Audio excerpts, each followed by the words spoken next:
Ibtu Rudiana disebut buat peradilan sesat dalam kasus Vina Cirebon. Ibtu Rudiana dinilai memiliki kontribusi besar terjadinya peradilan sesat yang membuat 7 terpidana kasus Vina Cirebon dihukum seumur hidup, dan 1 lainnya divonis 8 tahun penjara.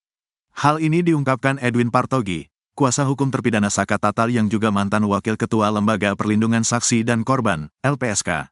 Edwin membantah bahwa Ibtu Rudiana dipojokkan oleh para saksi dan terpidana dalam sidang peninjauan kembali, PK, terpidana kasus Vina di Pengadilan Negeri, PN, Cirebon.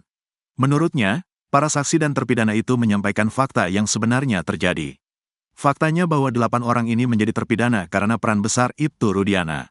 Entah kenapa Ibtu Rudiana ini offside untuk melakukan penyidikan, tanpa berdasarkan hukum, tanpa surat perintah, terang Edwin dikutip dari tayangan Nusantara TV pada Selasa, tanggal 17 September tahun 2024. Ditambahkan Edwin, Ibtu Rudiana juga telah melakukan penangkapan tanpa surat perintah, penyiksaan hingga berlanjut tanpa proses penyelidikan, tapi langsung naik ke penyidikan. Tentu perkara ini tidak mungkin ada tanpa peran besar Rudiana, katanya. Bukan memojokkan Rudiana, tapi ini fakta atas peristiwa peradilan sesat yang diajukan PK ini. Kontribusi terbesar ya Rudiana, tegas Edwin. Menurut Edwin, kalau Ibtu Rudiana tidak melakukan penangkapan tidak berdasar, penyidikan semena-mena, peristiwa ini tidak akan ada. Tapi karena unsur subjektivitas, konflik kepentingan karena korbannya anaknya, Ibtu Rudiana melakukan semua itu. Gak tahu apa yang mengilhami Rudiana yang membuat 8 orang jadi tersangka ini. Apakah karena kesurupan? Yang jelas, peran Rudiana untuk menjadikan 8 orang pesakitan sangat besar, tegasnya. Dikatakan Edwin, sidang PK yang diajukan 6 terpidana ini surplus bukti dan saksi yang menguatkan bahwa peristiwa yang dituduhkan pembunuhan dan pemerkosaan ini nihil.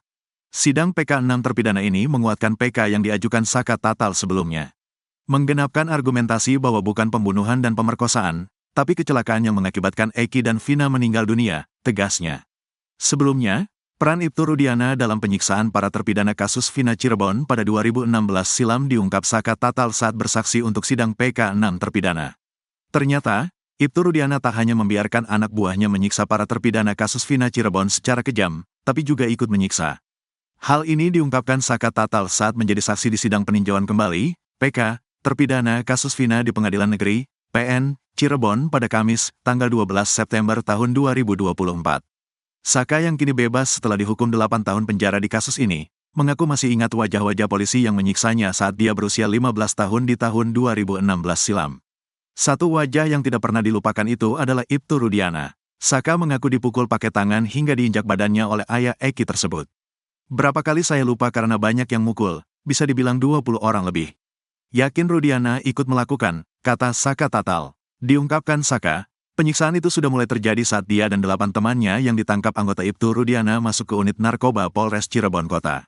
Saat itu dia tidak tahu apa-apa terkait kasus yang membuat polisi begitu beringas.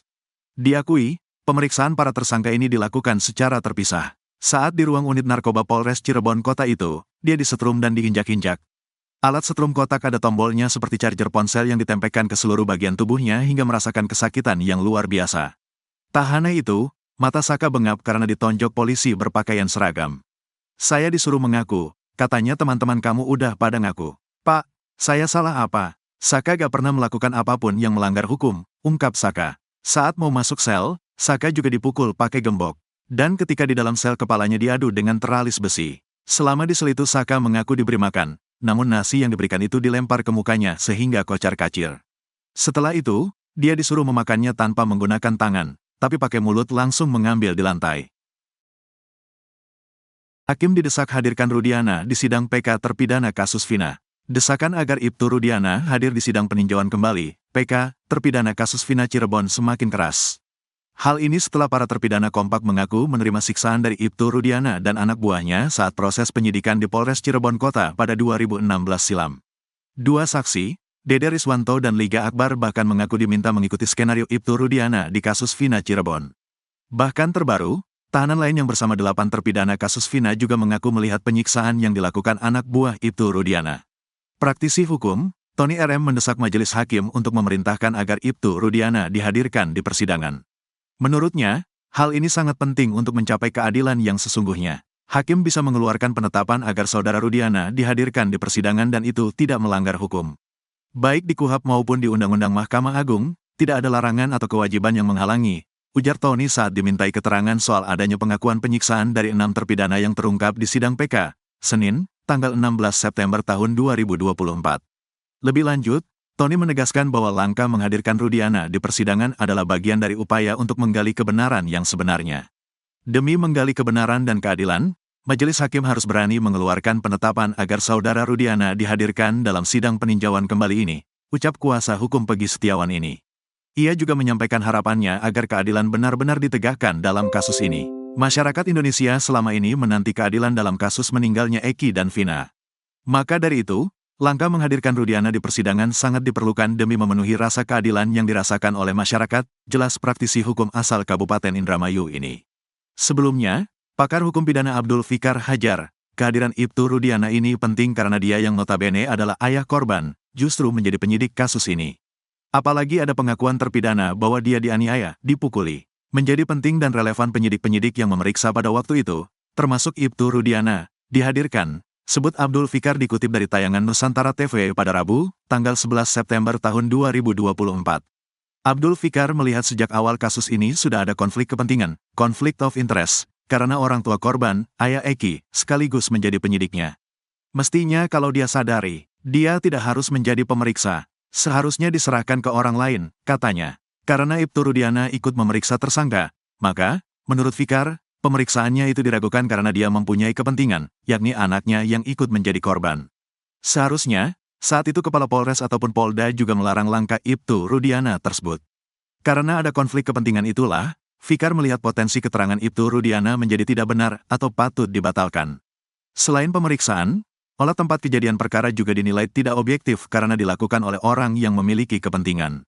Karena dia akan cenderung pada kepentingannya. Meskipun faktanya lain, dia akan mendorong fakta yang diinginkan. Itu bahayanya kalau orang yang punya konflik of interest jadi pelaku dan pembuat kebijakan, tegasnya. Dede sebut AF sangat kejam dalam sidang PK terpidana kasus Vina. AF Rudiansyah tak bergeming meski disinggung saksi Dede Riswanto di sidang peninjauan kembali, PK, terpidana kasus Vina di PN Cirebon pada Jumat, tanggal 12 September tahun 2024. Dalam sidang PK yang dipimpin Hakim Ari Ferdian, Dede Riswanto menyebut AF kejam. AF, hati dia lebih kejam dari binatang Pak, tegasnya. Pernyataan Dede ini beralasan karena sampai saat ini AF tidak mau mengakui kejujuran bahwa dia tidak tahu menahu tentang kasus Vina Cirebon. Diungkapkan Dede, pada hari tewasnya Vina Dewi Arsita dan Muhammad Rizky alias Eki, dia memang bersama AF sedang membeli rokok dan kopi di warung Madura. Namun, saat itu dia tidak melihat adanya gerombolan pemuda yang berkumpul di depan SMP 11 Cirebon.